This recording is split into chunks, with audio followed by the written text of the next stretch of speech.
Louvado seja Deus. Meus amados irmãos, nós temos um texto aqui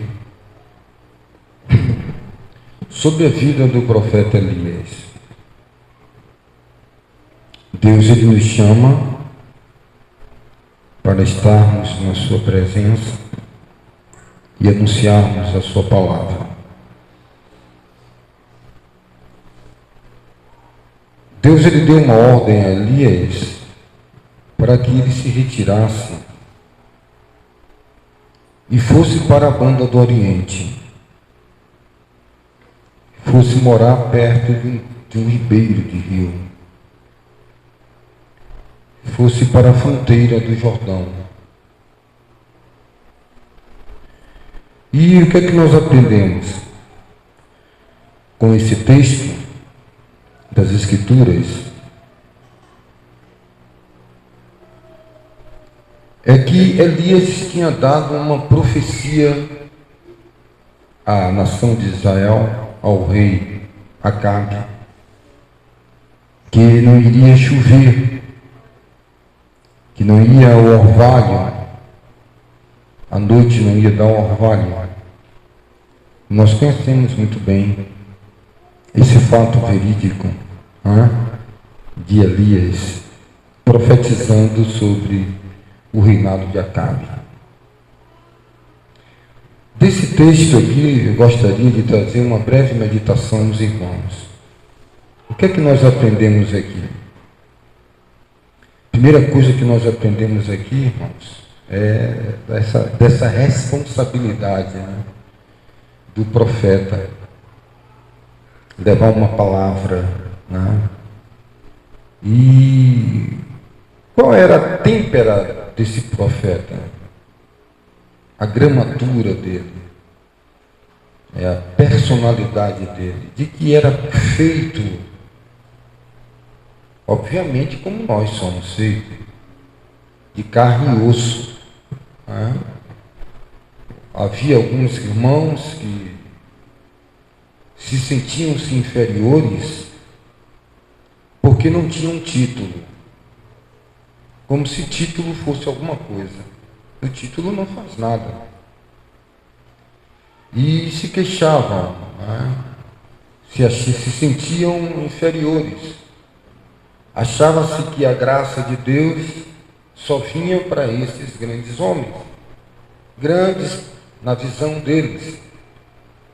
Então o irmão Tiago, ele escreveu advertindo aqueles irmãos, dizendo: olha, amados irmãos, você não viu o profeta Elias? Os acontecimentos, os milagres, ele era sujeito às mesmas paixões que nós somos.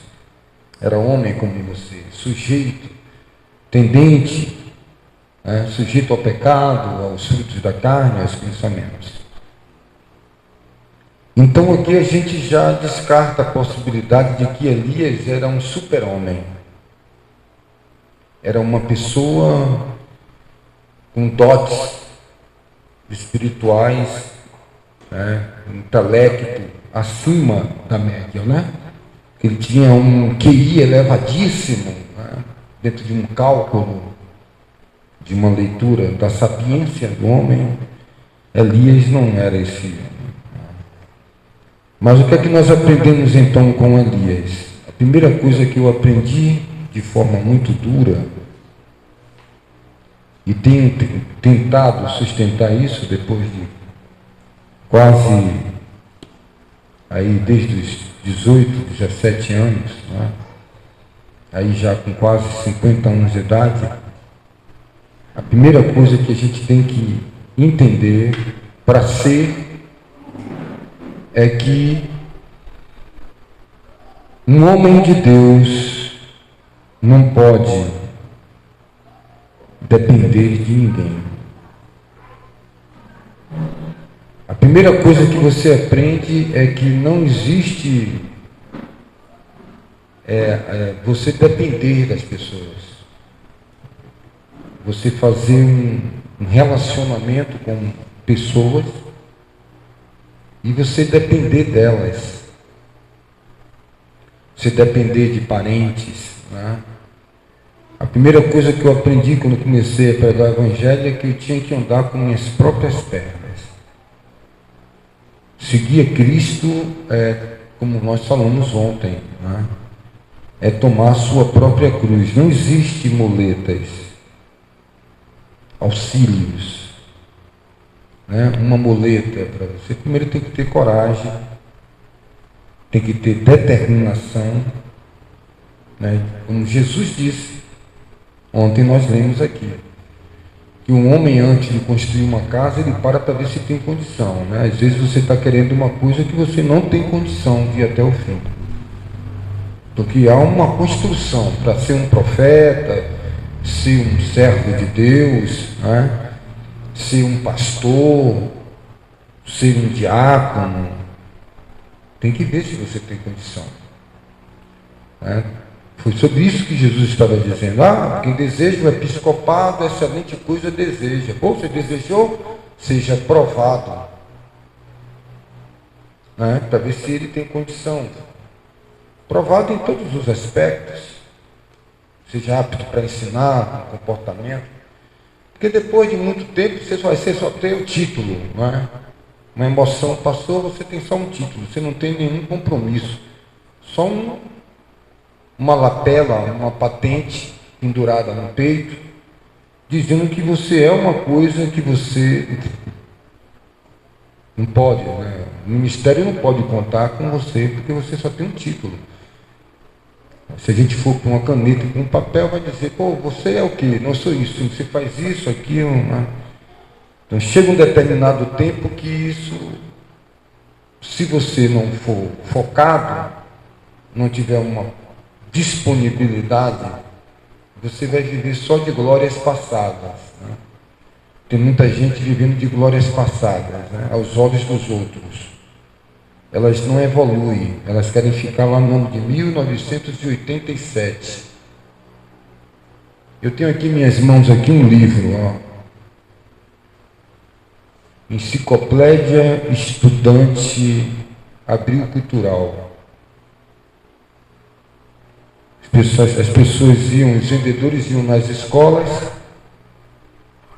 levavam um papel para você levar para casa, para sua tia preencher, dar R$1, né? Dar um cruzeiro, o vizinho dava um cruzeiro, e aí você ia juntando aquele dinheiro, no final do mês, aquele vendedor passava lá, recolhia o dinheiro e lhe dava a enciclopédia. Outros não tinham condições de comprar uma enciclopédia Larousse, custava o preço de um carro popular. Uma enciclopédia Bassa, preço de um carro popular aí, 10 mil, 15 mil, 12 mil, preço de uma moto. Pessoas dizem assim, comprou uma enciclopédia Bassa, uma enciclopédia Larousse, né? Uma enciclopédia Delta. Essa aqui era a enciclopédia do estudante Abril Cultural. Estava lá na estante onde eu estava trabalhando. Eu peguei aqui e estava meditando o valor que tinha. Quem não tinha livro em casa tinha que ir para uma biblioteca municipal. As coisas elas vão mudando, irmãos. Porque o homem é um ser mutável. O homem muda, seu cabelo vai ficar branco, vai cair, muitos vão ficar careca, vai surgir rugas, mas tem coisas que são inegociáveis. É a palavra de Deus, ela passa o céu e a terra, mas a palavra não há de passar. As pessoas que te ensinaram, seu pai, sua mãe, ou uma tia, uma avó, ensinou você a gostar de coisas boas. Elas despertaram em você os desejos, desejo de comer isso, o desejo de tomar café, o desejo de comer um bolo de aipim. Foi moldando essas tradições também no nosso paladar. Nossos gostos, nossos desejos foram moldando conforme o país, conforme a cidade, conforme o povoado, conforme a tribo indígena, a tribo negra, né? Conforme a cultura, a tradição. Falamos sobre isso ontem. E tudo isso aí fez com que você fizesse parte de um círculo vicioso, fizesse parte de uma coletividade, fizesse parte de uma sociedade. E com o passar do tempo você vai se tornando escravo de tudo isso aí, né? Subserviente a uma madrinha, subserviente, né, a uma herança de um pai, subserviente a uma herança de um avô, né? E aí você vai criando dependência. Sua madrinha manda um dinheiro para você, né? Final do mês. Seu pai lhe dá uma pensão no final do mês. Sua mãe lhe ajuda no final do ano, no Natal, né? E aí você vai criando subserviência. Ah, o vizinho aqui do meu lado, se eu sentir uma dor de noite, ele tem um carro e me leva para o hospital. Se eu estou lá no trabalho, eu posso faltar num dia, mas tem lá Pedro, João, que pode dar um dia no meu lugar. E aí você vai criando redes de proteção, irmãos. Ali na esquina tem um traficante com um revólver na cintura, eu passo por lá, trato ele bem, dou um abraço nele e tal. E aí a gente vai criando proteções. Lá tem um policial corrupto, mas no final do ano, no final do mês, ele passa lá na minha loja, eu dou uma ajuda a ele. Ou tem a ronda da segurança do bairro, eu dou um dinheiro a mais para que ele proteja mais a minha casa. E aí nós vamos criando, amados irmãos, proteções, né? Se sentindo confortável por todos os lados, porque a gente vai criando esse sistema de proteção. Um homem que serve a Deus, ele não pode ficar bajulando as pessoas, né?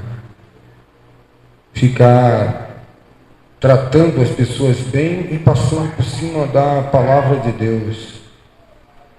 Ontem nós falamos aqui que é impossível seguir a Jesus sem aborrecer um pai, sem aborrecer uma mãe, sem aborrecer um irmão, sem aborrecer um filho. Então, quando você começa, meu querido, a ser um crente morno, a depender da ajuda das pessoas, muitos ministérios aí dependem de dízimo, dependem de oferta. Não pode dizer certas verdades, você não pode chegar lá e dizer, olha, minha mãe, esse altar aí, são demônios. Olha, meu pai, o senhor está errado nessa situação. Aí o ser humano se sente ofendido e vai aí boicotar a sua vida. Aquele recurso que lhe dava não dá mais. E aí você se torna escravo do sistema. Elias não era esse tipo de homem que dependia de políticos, não dependia do rei Acabe, não dependia de parentes, ninguém nem sabe quem era o pai dele, apenas quando dá os dados dele, diz que era Elias, o tisbita, mais nada sobre ele.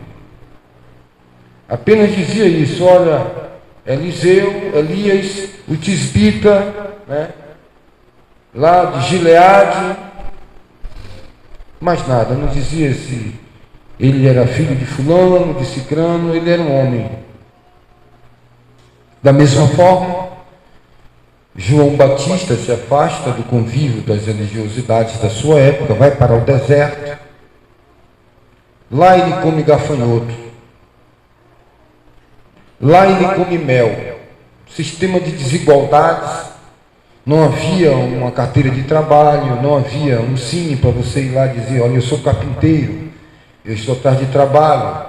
Não havia uma pensão alimentícia para a viúva, para os órfãos.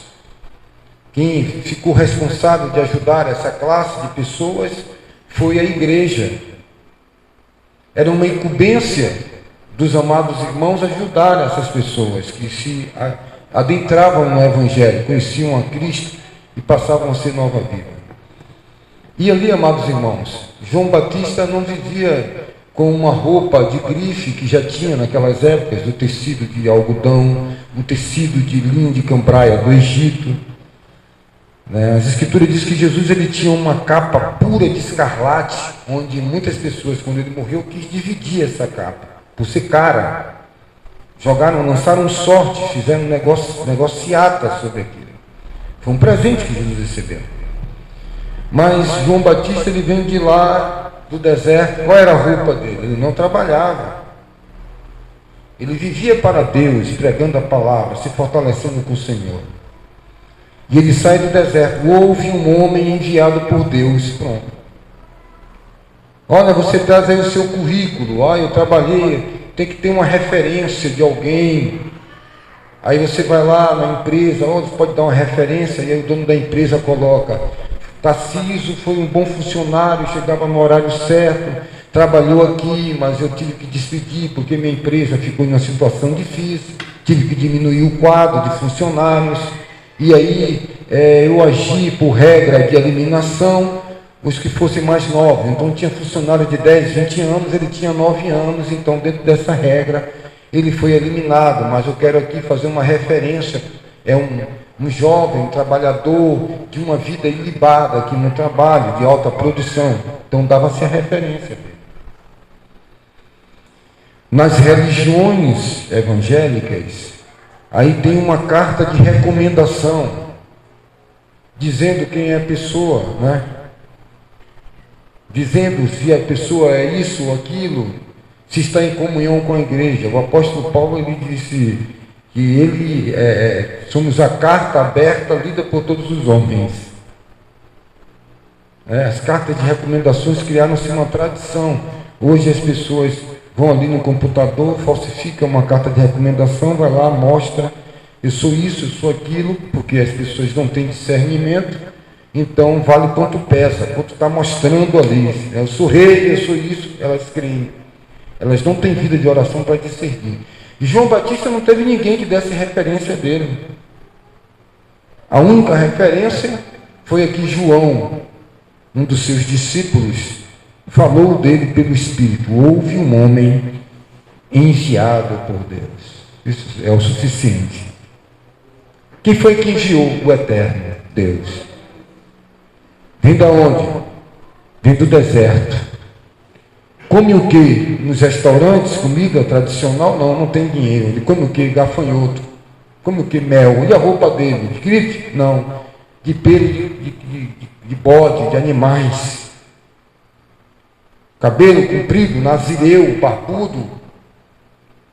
Bate de frente contra o sistema, contra tudo. Essa aqui é a leitura. Ele veio no espírito de Elias, ou seja, ele veio na visão de Elias, no comportamento de Elias, naquela pegada de profeta, de homem compromissado com Deus. Tem pessoas que gostam de viver de elogios, mas não pergunta para poder aperfeiçoar, pergunta para se sentir um semideus.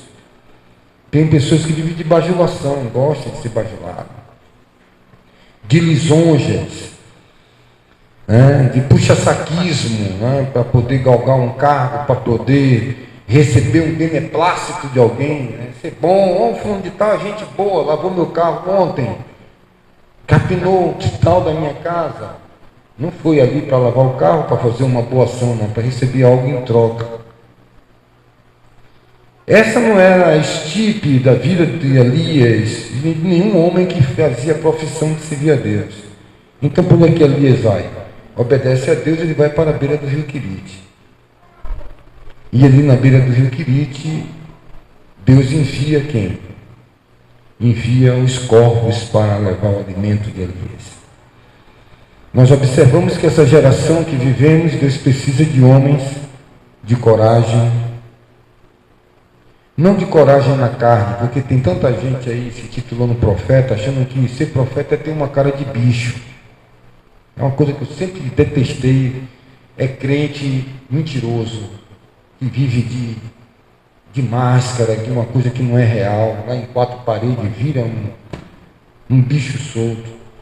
Em outro lugar é uma gaiatice, é uma coisa, duplo ânimo. Você tem que toda hora lançar sorte para saber como é que você vai ter um comportamento com aquela pessoa. Porque uma hora ela está bem, outra hora ela está mal, é duplo ânimo. Ela tem um espírito instável. Essas pessoas não têm como manter uma comunhão, um relacionamento. Elias, ele não era um homem variado. Ele era um homem que tinha um padrão. Ele era um homem que tinha ele era um receptáculo das Escrituras. Quando João Batista se encontra com Herodes, ele não vai ali com tiquiqui, cacacá, com elogios. Herodíades, você fez um mega hair no cabelo, a sua escovinha está linda, que unhas lindas, né, que maquiagem muito bem feita. Olha, esse vestido está top. Não. Elias dirige a palavra ao homem como cabeça e diz: olha, não é lícito você possuir a mulher do teu irmão, ela é casada com seu irmão. Como é que você pega a mulher do teu irmão? Em outras palavras, você, Herodíades, é uma mulher adúltera, repudiada. Você, Herodes, é um adúltero. E nós sabemos o quanto isso custou. Se ele chegasse lá e bajulasse Herodíades, estaria lá como conselheiro de Herodes. Herodes iria dar um cargo para ele, né? Dizer: olha, vá lá que tem 10 cestas básicas para você. Eu vou lhe dar um cargo lá na prefeitura, eu vou lhe dar um cargo lá no meu reinado. Tem pessoas que vivem disso, irmão, de bajulação, sabe? Não fala a verdade para o vizinho, movido pelo Espírito Santo, sabe? Brinca com as coisas de Deus, sabe? Brinca com o Evangelho de Cristo, sabe? Não tem um compromisso com Deus, acha que todo dia a porta da graça vai estar aberta. Tem muita gente enganada, né, irmãos? Muita gente brincando de ser crente, de ser evangélico, né? Quando nós dizemos aqui que os evangélicos vão queimar no fogo do inferno, você leva na graça. Se não é evangélico, também se prepare para descer lá ao inferno, né? Porque servir a Deus é algo completamente diferente. Todo mundo está com a Bíblia na mão, seguindo ao eterno. Todo mundo tem, todo mundo dá. Então chega um momento que você precisa entender qual é o seu papel, onde Deus te colocou. Elias, da mesma forma, não bajulou Jezabel. Para todo profeta existe na vida dele uma Herodíades da vida e uma Jezabel da vida. Existe uma Acabe que vai sempre olhar para ele e dizer: já me achaste, meu aborrecedor? Já me achaste, meu inimigo? Ele é o inimigo, né? Poxa, eu sou seu inimigo porque ele disse a verdade. Paulo disse para os irmãos lá em Gálatas: porventura agora eu sou seu inimigo porque lhe falei a verdade?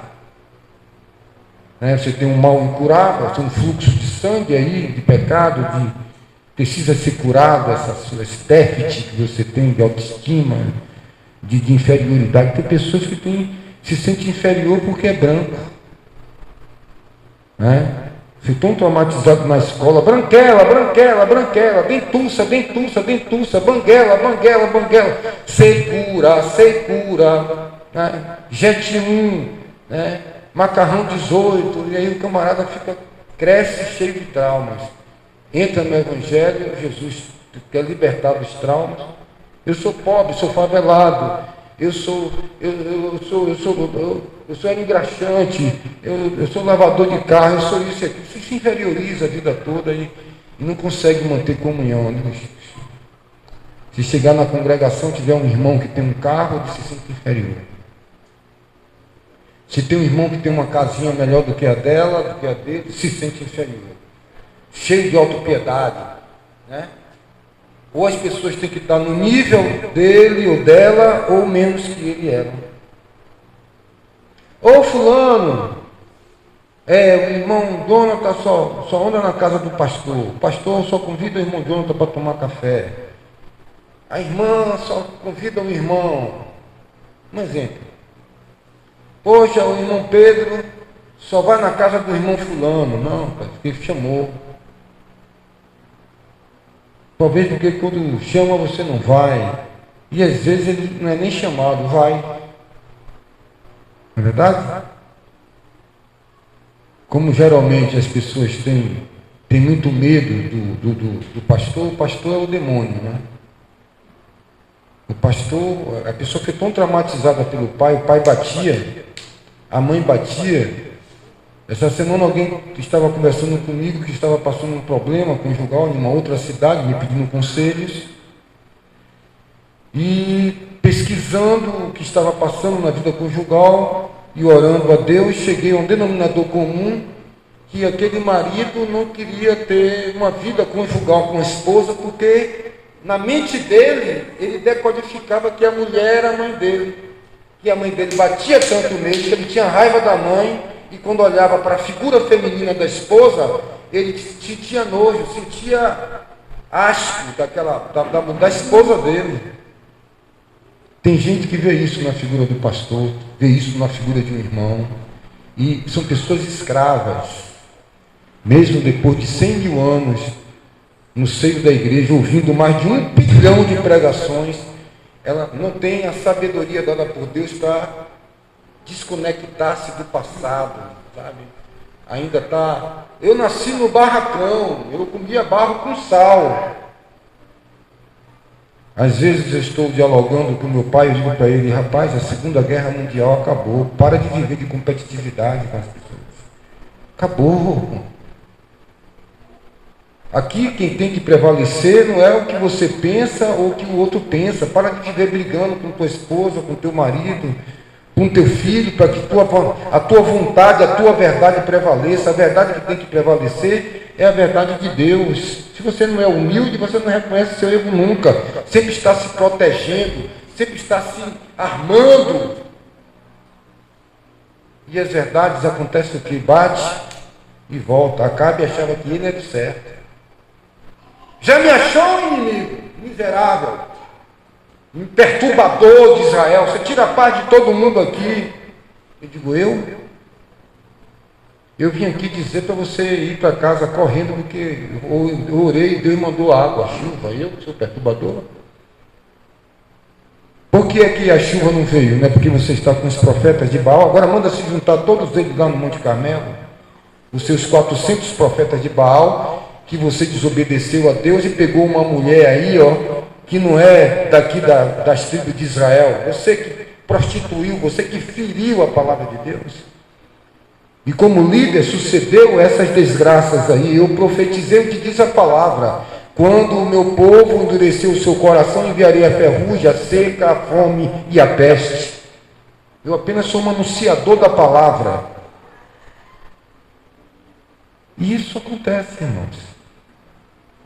As pessoas querem viver pregando um evangelho de doce, porque elas precisam de multidão. Multidão é dinheiro, multidão é oferta. O que é que você quer? Eu não tenho uma mulher para casar, então eu vou botar uma campanha, né, do amor.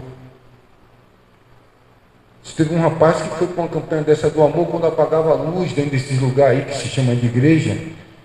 E aí, rapaz, no outro dia no trabalho eu estava conversando, rapaz, eu me armo, todo sábado lá, eu vou lá naquele negócio lá, rapaz, cada irmã lá, na hora apaga a luz, bota uma música lá de Leonel Hit, e ele não apagar da luz, quando eu chego eu já estou escolhendo uma potranca, quando apaga a luz, escolha seu pau, já estou colado em uma, então eu me armo todo sábado. E várias outras coisas mais, porque as pessoas vão para esse lugar, não é buscar arrependimento, não é buscar a palavra de Deus, é buscar subserviências, beneplácitos. É o culto da prosperidade, é o culto do caldo de dinheiro. E depois estão aí na mesa do bar bebendo, vai chegar aí a lavagem, se pinta de cão e vai. Quer ter parte com Deus. Vai para o carnaval, prostitui, adultera, peca, dá tapa na cara de Jesus Cristo, e depois vai para a quarta-feira de cinza. De tanto brincar com Deus, perdeu o temor. Então, irmãos,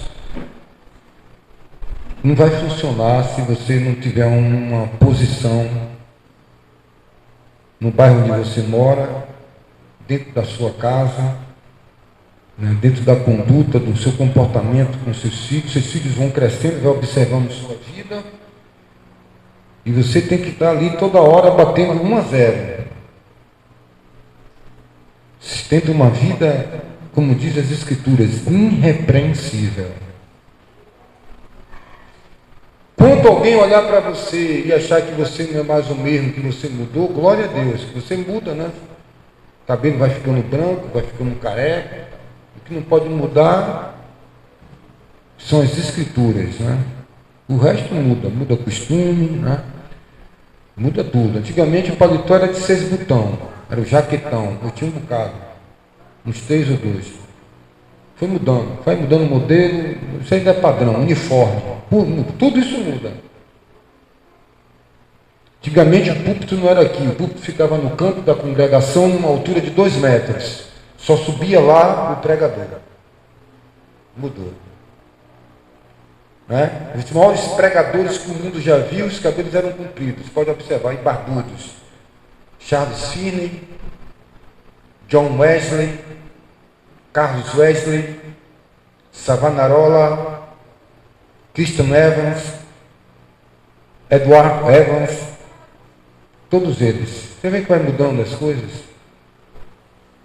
Mas a palavra é a mesma, irmãos. Né? Entre outros, João Calvino, Jacominiano, os maiores pregadores.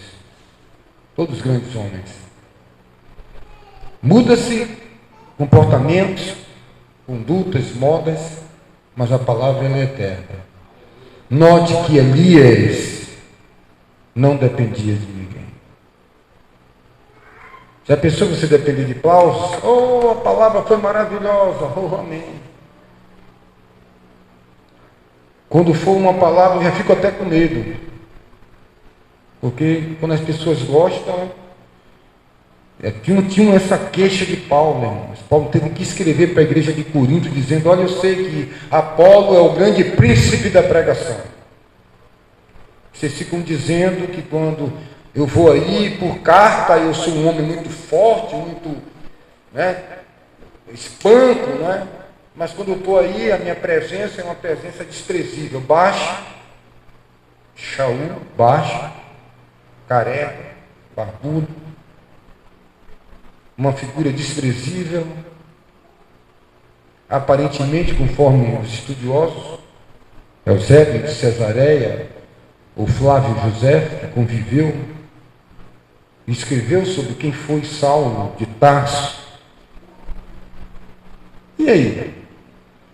Porém, quando eu prego, vocês ficam tristes. Muitos aí que pregam, vocês ficam alegres.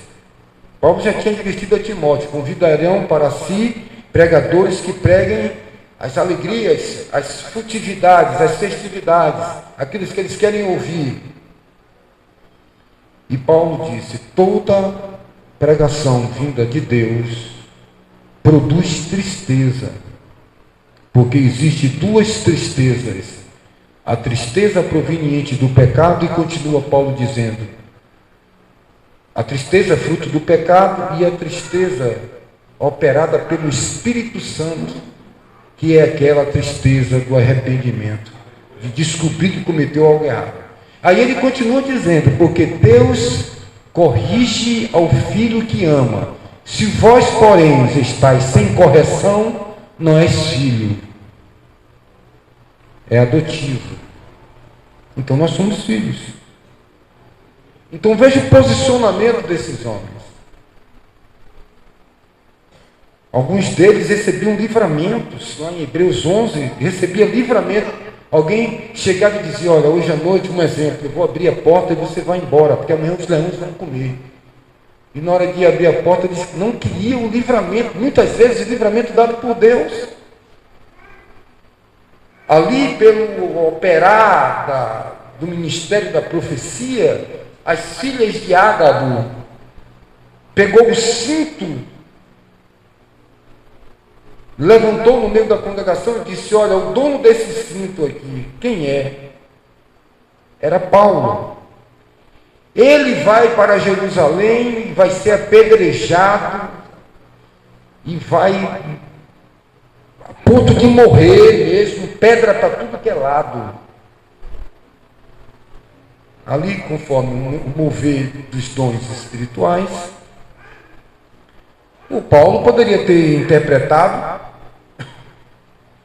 de que ele iria para Jerusalém e que Deus ali, através do Espírito, tinha falado à congregação, a Paulo, diretivamente, que ele não deveria ir para Jerusalém. Ele poderia ter aproveitado esses viés, essa palavra, e procurado autopiedade.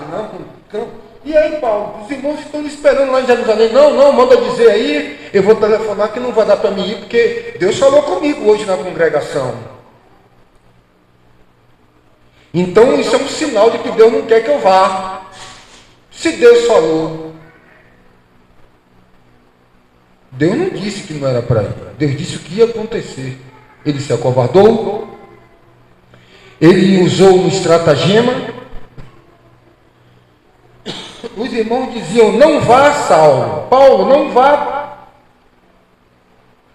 Obviamente que quando o Espírito Santo de Deus encontra a santidade nos vasos, vai fluir os dons espirituais.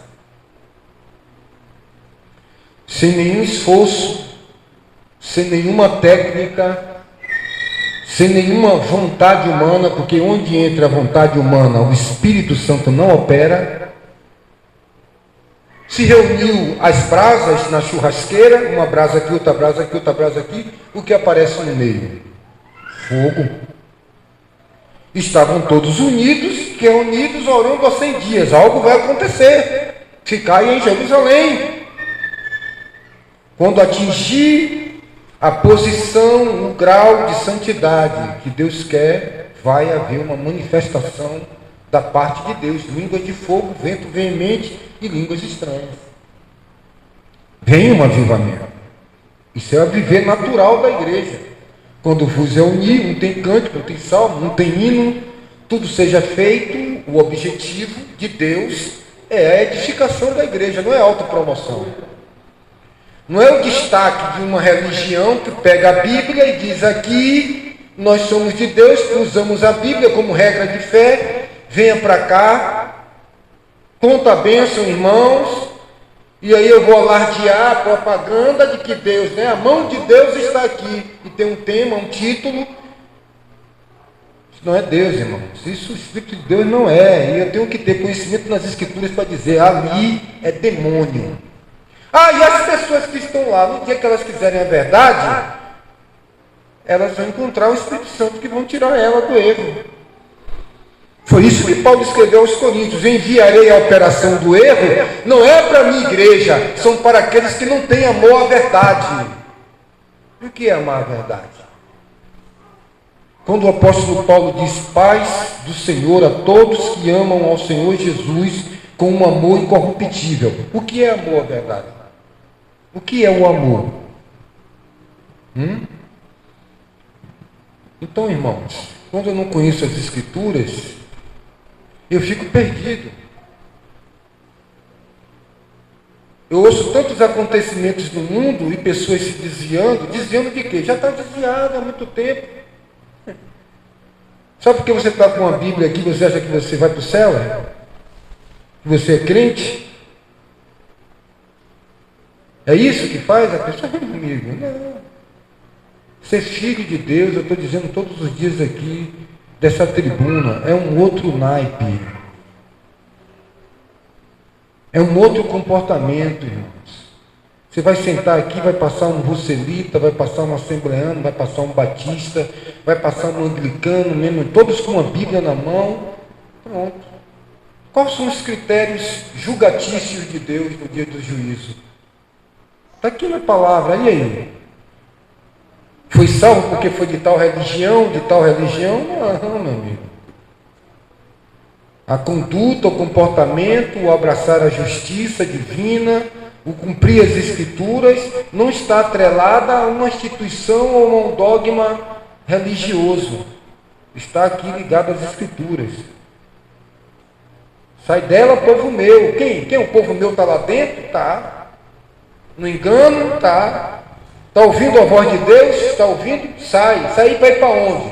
para ir para uma outra religião, não, para vir para a verdade, irmãos, as Escrituras, a obediência às Escrituras.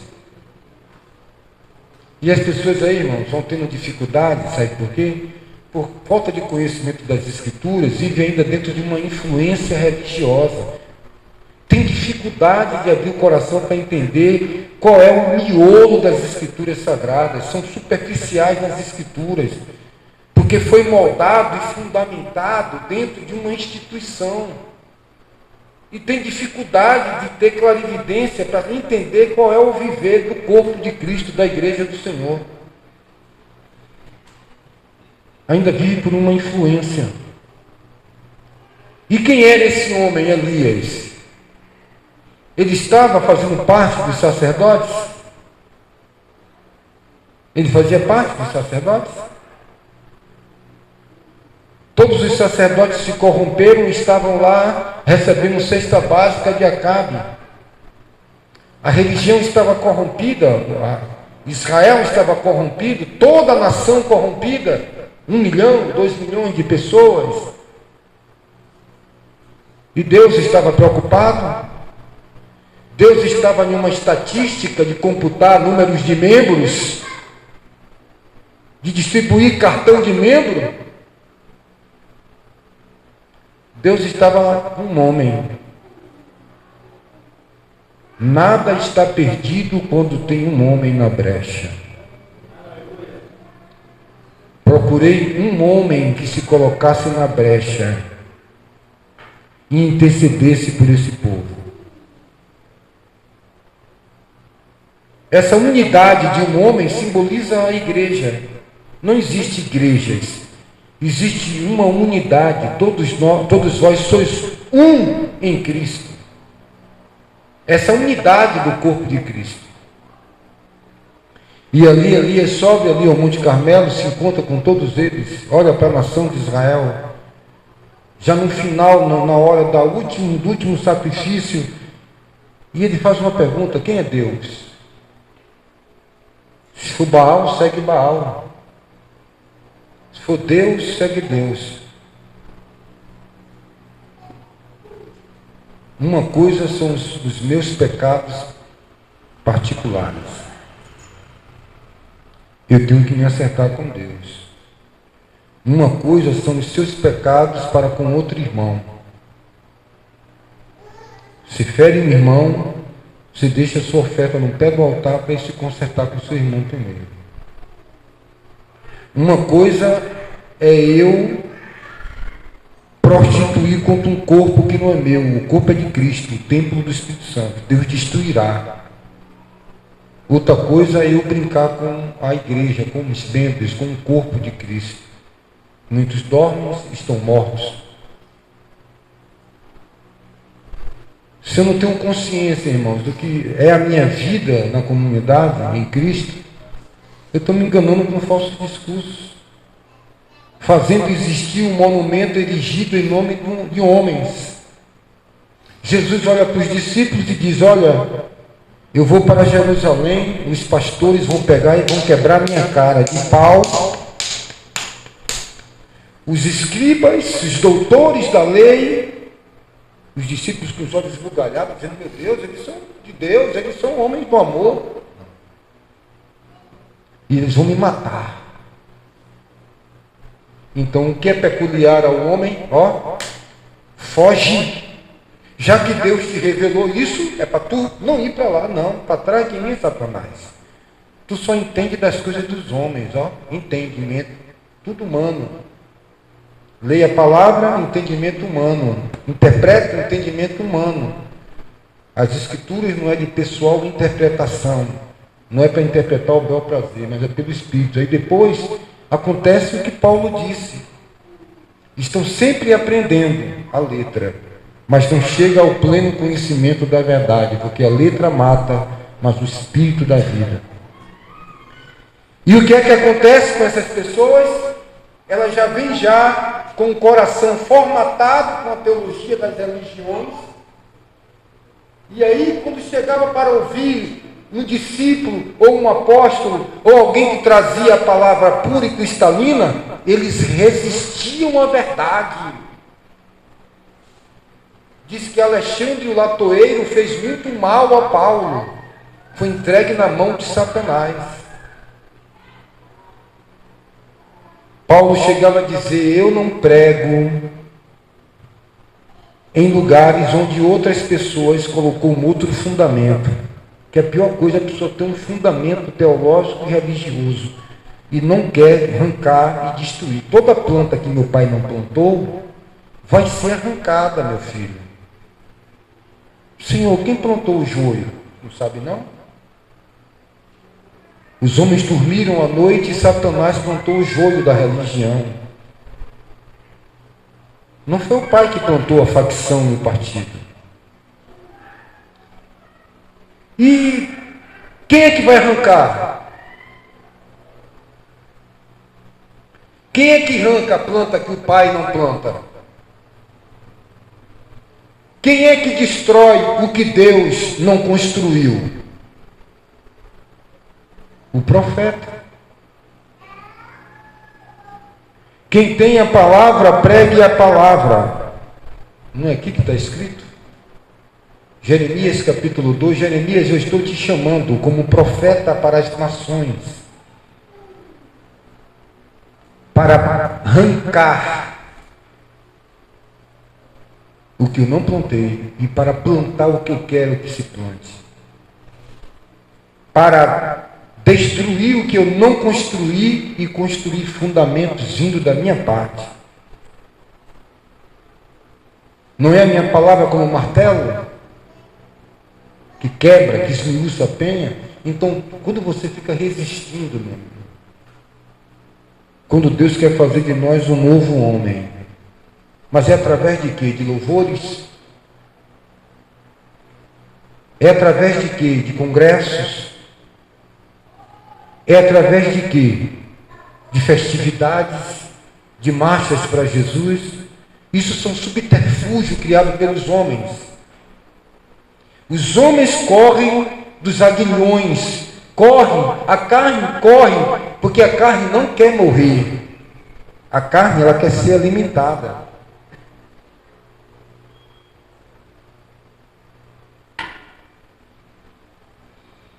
Quando um homem veste uma calça bem apertadinha, desenhando a sua genitália, e lá ele abre a camisa mostrando os cabelos do peito, é o James Dean, juventude transiada, né? Quando aquelas mulheres vestem aquelas calças fitness, bem apertadas mesmo, sabe? Desenhando suas coxas, suas virilhas, o formato, né, de suas partes íntimas. E aí elas vão andando na rua, e eles, os homens, vão andando na rua. E eu passo por eles, passo por elas. O Espírito de Deus me diz: aí um bom prato para alimentar a sua carne. É que o demônio usa essas pessoas para manter a sua carne bem viva. Por quê? Porque o mundo é um prato de lentilha. Você não quer trocar as bênçãos de Deus pelas lentilhas, não? Não quer trocar o seu direito de primogenitura por um prato de lentilha? Pelos favores que o mundo tem? O que o mundo tem? O mundo já está maligno, meu amigo. Você não pode criar uma estratagema de ter uma vida saudável para manifestar muitas vezes um desejo. Uma coisa é você ter uma roupa apropriada para fazer um exercício, uma roupa apropriada, um EPI para mexer com a parte elétrica, para mexer em construção civil, tem que ter os equipamentos apropriados. Assim também, vou para uma academia, eu vou correr na rua, tem as roupas. Agora, tudo deve ser com decência e ordem, né, meu irmão? Agora, se eu tenho uma vida carnal, eu não oro, eu não leio as escrituras, que nível espiritual eu tenho para saber o que é bom e o que é ruim? Quem vai falar mais forte? Uma pessoa carnal, quando vai fazer alguma coisa, quem ganha? A influência do Espírito que luta contra a carne contra o espírito, quem vai vencer essa batalha? Daquilo que o homem é vencido, disso ele se torna escravo, irmãos. Então, se a palavra não reinar todos os dias da nossa vida, nós seremos levados pelos desejos desenfreados. Pede e não recebe, porque pedes maus para os deleites, para os prazeres. Irmão, eu continuando aqui ensinando, é porque eu tenho uma missão. Se tem 2, 3, 4, 5, 10 pessoas, eu nem olho. Eu vou subir todos os dias aqui, por enquanto que o Senhor me quiser nessa cidade, para ministrar e ir para minha casa. Eu me alimento com aquilo que Deus fala através da minha boca, porque tem certos lugares que eu não vou, porque eu tenho um nível de palavra, e para me manter a minha vida, eu preciso de um nível de palavra. Eu não vou comer certos alimentos que para mim não dá, não sou melhor que ninguém, mas para mim não dá certo, para mim ir lá para o Mobral. Não é toda palavra que vai alimentar a sua vida. Vai chegar um momento que você é um bereano. Você tem um nível de ouvir certas coisas. Não é um nível de competitividade, é um nível de alimentação. Não é qualquer tipo de livro que eu vou pegar para mim poder ler. Não é qualquer tipo de mensagem que você vai chegar aí na rede social, que tem milhares de pregações, tem coisas boas e tem coisas ruins. E você vai chegar, vai parar para ouvir por certas coisas que não entram, não bate. Então, irmãos, a gente tem que se desenvolver, crescer espiritualmente. Vai chegar um momento que você vai ver o porquê de todas essas palavras. Vai chegar um momento que o Espírito Santo vai precisar de que você sirva-se desse alimento. Jesus dizia: o que você não entende agora, entenderá depois. Agora, quem tem que entender? É você ter um compromisso, irmão, com as Escrituras. E não ficar aí brincando, né? Tem pessoas que vão olhar para ela e dizer: vou olhar, vou ser sincero. Vou ser sincero como irmão em Cristo, não como um pastor. Mas como membro do corpo de Cristo. Tem crente que eu olho para ele e digo: pô, isso aí não vai dar nada, pô. Você está vendo o jeito do cara até se comportar na igreja. Tá aí, o cara vai passar 1000 anos, aí você vai ver, o camarada não tem nenhuma ideia. O cara, o que dia foi que esse homem leu a Bíblia? O que dia foi que esse irmão leu a Bíblia? Diz que tudo, camarada. Isso aqui é um clube, uma associação para muita gente. Vai vir porque gosta do toque da guitarra, do louvor, alguma coisa e tal, mas ficou, mano, vai vir no dia que quer, tiver com dor de cabeça, que tiver sem vontade de vir, não vem. Mas com dor de cabeça, sem vontade, vai trabalhar todo dia.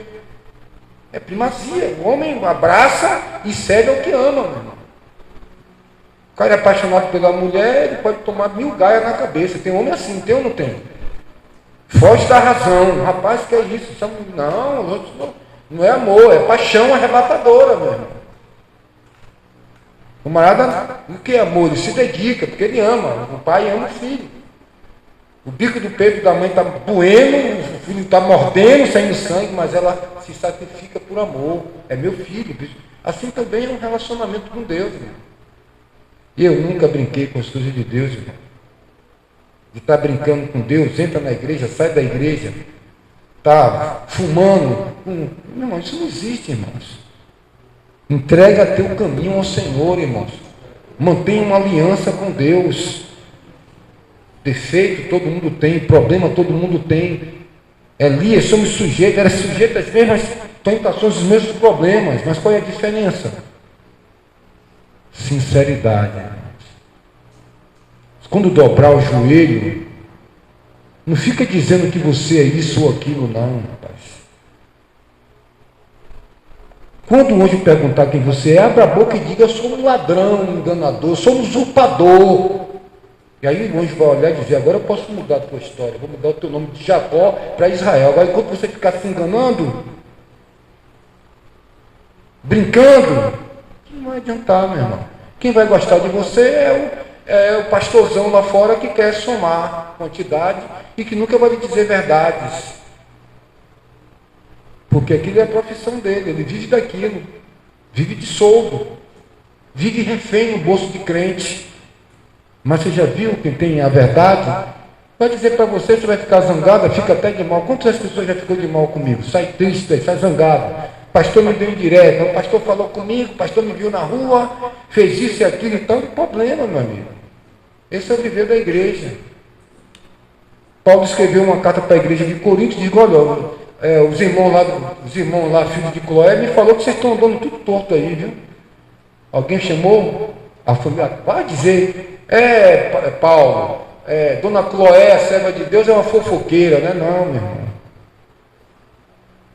É ferro abolando ferro, é exortando uns aos outros pelo tempo que se chama hoje para manter, não a placa de uma congregação, mas a vida saudável do corpo de Cristo, porque se um estiver doente, todo o corpo padece. Mas outros não, outros querem manter uma aparência, querem manter, não, a minha igreja, a minha religião não tem pecado, lá se pecar, o pastor disciplina por 30 mil anos. Está querendo zelar de imagem, irmão, de pastor, imagem de igreja, seja todo um homem mentiroso, Deus verdadeiro, nós estamos aqui para zelar, é Cristo e a igreja dele. Temo que assim como Satanás enganou Eva, vocês decaiam da pureza e da simplicidade que há em Cristo Jesus. Cuidado. Cuidado, meu irmão. Não pense que você tem mais 10 anos de vida, não, irmãos. Pare com isso, pare de ficar projetando o dia de amanhã, viu? Basta a cada dia seu próprio mal. Tu parte hoje, meu irmão. Viu? Louco, essa noite te pedirão a tua alma. Não tem bom não, irmãos. Agora fica dormindo de valete, fica com contenda, sabe? E eu quero saber disso, rapaz. Eu já tenho meus pecados que eu estou lutando, todo tipo de desejo que vem para a vida de um homem, para a vida de uma mulher, lutando para manter uma casa de pé, manter a conduta de pé. Eu tenho nada a ver se alguém acha que eu sou isso ou aquilo. Quem tem que saber de você é Deus, irmão. É que conhece os desígnios do coração. Agora, cuidado. Eu venho a tocos e barrancos, cansado, dor no estômago, dor na coluna. Eu venho porque eu trabalhei hoje. Se você tiver dor de barriga, você não corre não, as suas necessidades, você é rapidinho. O pão de cada dia você é rapidinho. E o espírito, que nem só de pão viverá o homem. Você nunca entendeu isso, não? Então são essas coisas, irmão. Viver da igreja. É isso que nós precisamos. Todo dia ser exortado, chamado a atenção, corrigido e consolado. Não tem para onde correr, viu, meu irmão? Não tire o braço da seringa. O justo viverá da fé e se ele recuar, minha alma não tem prazer nele. Nós não somos daqueles que recuam, disse o escritor de Hebreus, mas daqueles que prosseguem. Oremos ao Senhor. Eterno Deus e Pai do nosso Senhor e Salvador Jesus Cristo, nós estamos nesta campanha de oração pela família e vamos estar te agradecendo por grandes livramentos que tu temos dados aos nossos filhos, aos nossos entes queridos, biologicamente falando. Ser conosco, ser com a saúde da congregação, ser com o corpo de Cristo espalhado na terra, que a tua palavra possa produzir aquilo cujo qual ela foi enviada. Que nós possamos ter uma vida não de lisonja, nem de bajulação, mas uma vida irrepreensível para poder falar as verdades neotestamentárias através da nossa vivência na palavra. Nos leve em paz para nossos lares. Queremos te agradecer por tudo, em nome do Senhor e Salvador Jesus Cristo. Amém. Amém? Põe a mão sobre o seu coração, receba a bênção apostólica, que o amor de Deus, as ricas e doces consolações do Divino Espírito Santo e a graça do Senhor Jesus seja com todos, agora e para todos sempre, todos digam Amém. Ide em paz, que o Senhor vos acompanhe. Estaremos no domingo, a partir de 8h20, 8h30 da manhã aqui. Amém? Se Jesus assim não nos chamar para uma prestação de contas.